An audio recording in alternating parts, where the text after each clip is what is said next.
to another vlog. Today I have my January wrap up. So this is the first wrap up I'm doing on my channel, so it's quite exciting. I haven't read that many books this month, so it shouldn't be too long as well for you. So overall I've read 5 books. 2 of those books were for uni, so I probably won't talk about them much, I'll just mention the names. And then 3 of them were actual books. And one of them was my first 5-star read of the year, which is really exciting. And overall they've been quite good. It's been quite a good reading month for me. I did start back at university, so my kind of reading has dropped a little bit just because uni reading's a bit slower to read and I just don't have as much time to do everything. So I managed to read almost every single day this month, which was my goal. Or no, it wasn't my goal to read almost every single day, it was to read every single day. But I did miss 2 days in the last week just because I just didn't have time. And I was a bit of a reading slump or a reading hangover after finishing one of these books, because it is one I just loved it and I kind of couldn't get back on the reading bandwagon as quickly as I would like. So I did just take 2 days off to have a little breather, refresh myself and then start again. There's still 2 days left of January, but I'm hoping that that will be okay and I will read those 2 days. So fingers crossed, only 2 days I haven't read this month. So the first book I read was on the 1st of the month, and that was Castle Rackrent. That is again a book for uni. It's very short. I think it was only like 60 pages or something like that. It was a bit dull. Didn't really like it. Haven't studied it yet, so we'll see what it's like when it's studied. The next book I finished was Ninth House by Leigh Bardugo. I read this pretty much in one of my weekly reading vlogs, so I'll link that one there if you want to see what my thoughts was as I was reading it. But I quite enjoyed it. It's not as much as a favourite as Six of Crows was by Leigh Bardugo.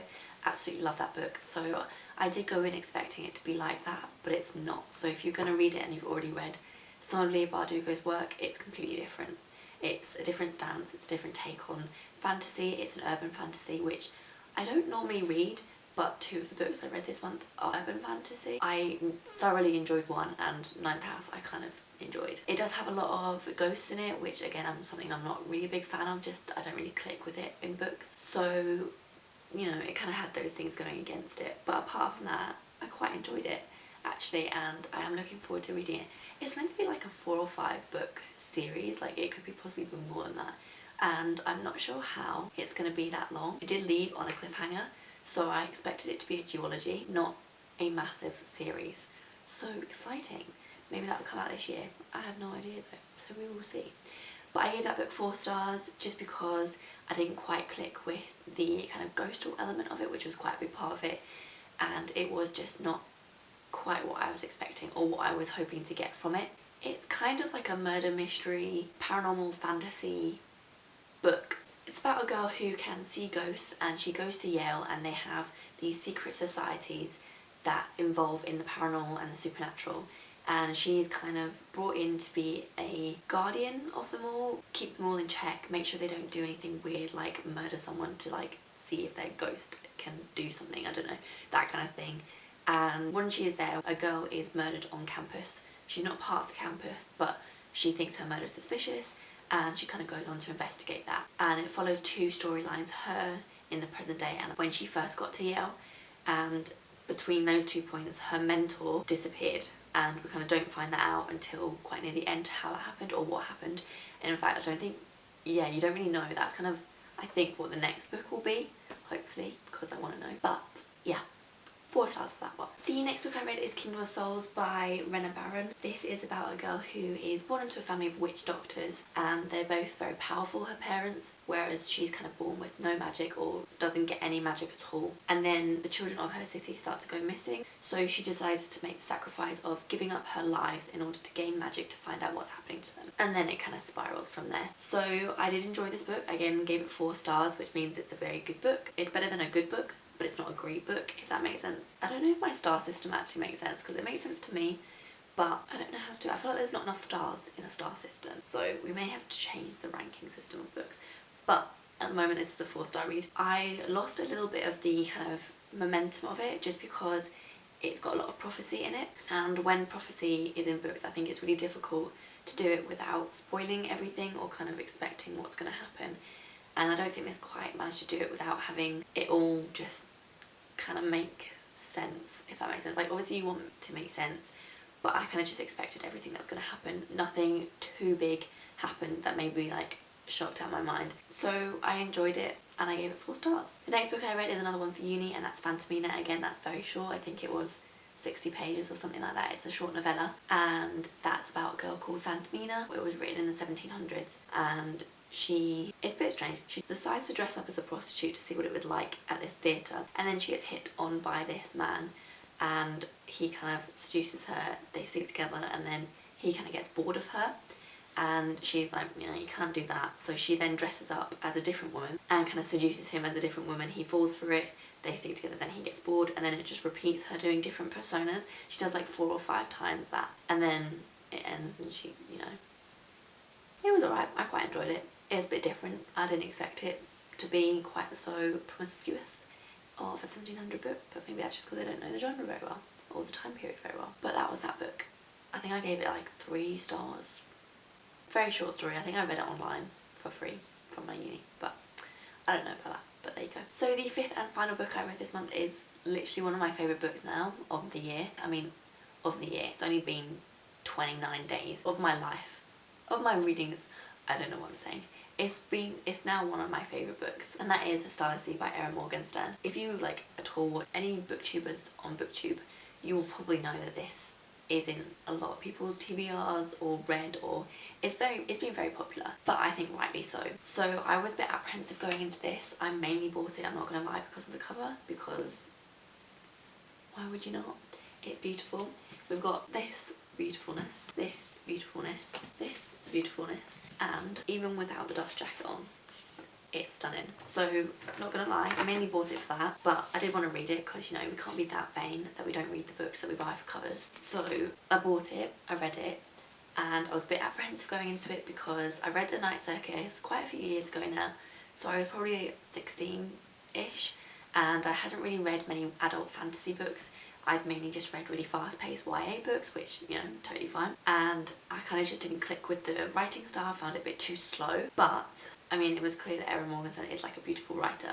So I did give that one 3 stars, and I was just worried that I had kind of fallen for the same trap in this one. But having said that, I do want to reread The Night Circus after reading this, because I feel like maybe I'll appreciate it more now that I have maturer tastes. But we shall see. But this, I would say, is definitely faster paced than The Night Circus. This follows a boy called Zachary who goes to his university library, and he discovers a book that has no identifying qualities about it except the title is called Sweet Sorrows. He takes the book out, reads it, and one of the chapters is about him as a boy when he discovered this door, and he didn't go through it, he just went on, and then the next day it was gone. So that obviously spikes some intrigue. Each of the chapters are completely different. They don't really make much sense or cohesive pattern or plot, so he kind of has no idea what to do, except that there's a reoccurring thing of sword, the key, the bee, and stuff like that. So there's those 3 kind of symbols within it, and he goes on this journey to try and find out what those are, and if he can find the Starless Sea. And then that's the kind of whole plot of him finding it and going through it and that kind of thing. It is a male-male romance, and it is quite a nice romance. I did root through it, and I just generally loved it.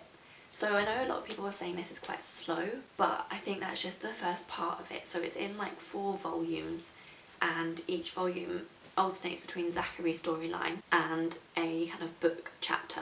So the first volume is the Sweet Sorrow chapters, so it goes Zachary, Sweet Sorrows, Zachary, Sweet Sorrows, and then the next book is a different book that you discover in the thing, etc, etc, and it goes on for the next like few volumes. So I think once you kind of get past that, and once you start piecing together the different books and the different stories that are within the Sweet Sorrows, it becomes a lot more interesting, a lot more exciting, and just generally quite like nice to read. I would recommend you read this just because I absolutely loved it. It's beautiful, it's just a lovely storyline, and it's a wonderful creative world to be immersed in. So I loved it. I would recommend it. Okay, so I forgot to actually mention that I've also read or listened to 2 audiobooks, so if it's slightly different angle, sorry about that.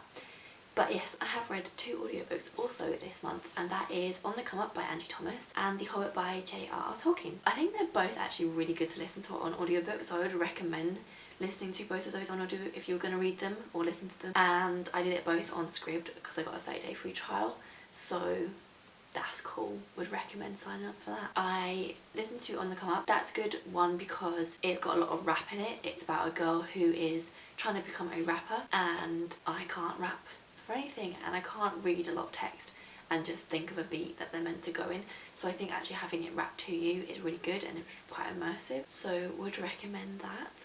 I think I gave that a 3.5 star just because I've read The Hate You Give by Angie Thomas, and that I felt was a little bit more impactful, a little bit more of a punch to it, and I kind of liked the romance side of it a little bit more than I did in this one. So that's the only reason why. I was just slightly disappointed on it on that respect. The next book I read is The Hobbit by J.R. Tolkien, as I said. This is a book that I have needed to read for a long time because it is very influential, it's very respected and loved within the fantasy genre.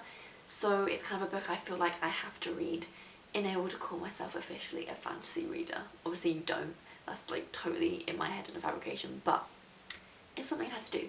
But I kind of didn't want to pick it up because it is so renowned and loved that I don't want to not like it. But I actually am quite enjoying it. I've got about an hour left of the audiobook, so I've not got very long of it left. I think I'll finish that within the next day probably, so that's why I'll include it in here. But I am thoroughly enjoying it. The narrator is really good. He totally loves narrating, it's quite clear. He loves doing all the voices for the different dwarves, the different elves, the different hobbits, so it's just a bit of fun to listen to, and the story itself is a bit of fun.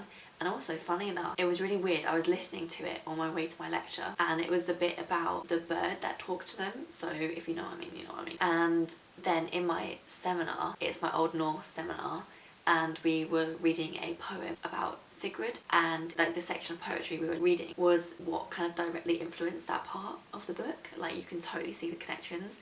Tolkien is very into that era. He likes Beowulf a lot, like he's done a massive translation of Beowulf, and Sigrid is kind of the Old Norse equivalent to Beowulf, and you can totally see like the connections to it. It was really weird that was like happened to line up like that. Fun little fact there for you. But yeah, I would definitely recommend those audiobooks as audiobooks. Stories as well are really good, but I do just think if you're going to listen to an audiobook, it has to be good. And I'm very picky with my audiobooks. Like they have to have a good narrator, they have to be worth being an audiobook, otherwise I'm not going to pay attention to it, which, you know, is not what you want. But yeah, those are the 2 audiobooks I read, so I shall carry on with the normal video now. So that's all my books that I read in January. I hope you've enjoyed this. Let me know if you've read any of these and your thoughts of them, or if you're planning on reading any of them and would like to know more about them or anything like that. But yes, I hope you've enjoyed this, and I shall see you next time.